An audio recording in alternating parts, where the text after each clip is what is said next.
రాత్రి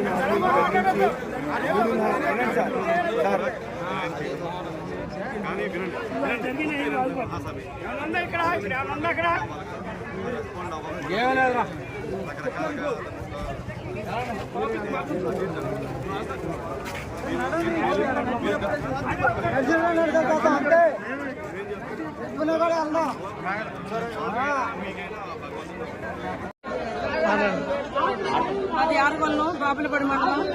ఈ పిల్లాడు నా మరిది. ఆ పిల్లాడు వంట చేసుకుంటేనే కానీ కుటుంబం గడవదు. భార్య కూతురు పీడుకో. మాకు న్యాయం జరగలేదు. రాత్రి 9:30కి యాక్సిడెంట్ జరిగింది. పోలీసులు వచ్చారు. మేము చెప్పుకున్నాం, మా బాధ లేదు, మేము చెప్పుకున్నాం, మాకు న్యాయం జరగమని అడిగాము. మేము ప్రాధాయపడుకున్నాము. లారీ కారు వానర్ రమ్మని చెప్పాము. అతను రాలేదు. ఇప్పుడు నా మరిది కుటుంబానికి మాకు ఆసరా కావాలి. నా మరిది కుటుంబానికి మాకు ఆదరణ కావాలి. ఇప్పుడు కుటుంబం నడుపుకున్న దిక్కే మాకు లేదు. ఏం చేస్తారో మాకు తెలీదు. పోలీసులు మాకు సహకరించట్లేదు. మా కారు వానర్ గారు మాకు రావాలి. మా కుటుంబానికి న్యాయం జరగాలి. మేము కోరుకునేది అదే. మేము ఆస్తులు అడగట్లేదు. ఏమీ మాకొద్దు. నా మరిది కుటుంబానికి మాకు న్యాయం జరగాలి. ఆ కారు వానర్ గారు మా దగ్గరికి రావాలి. మాకు న్యాయం జరిగించాలి. మేము అందుకు మించి మేమేం కోరుకోవట్లేదు. ఇప్పుడు మేము ధర్నా చేయడానికి కూడా కారణం మాకు న్యాయం కావాలనే. నా మరిదికి న్యాయం జరగాలి. కుటుంబానికి న్యాయం జరగాలి.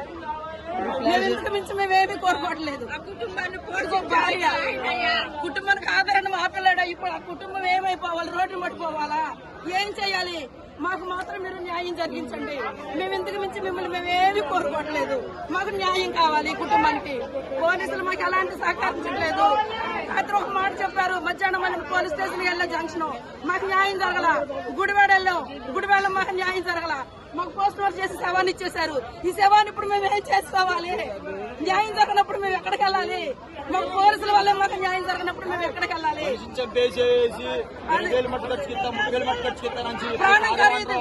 ప్రాణం ఖరీదు 20,000 రోడ్డులు పడిపోవాలా?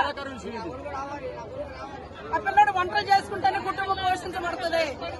ఆ భార్యకి షుగర్ పేషెంట్, ఆ అమ్మాయికి అన్ని జబ్బులు ఉన్నాయి.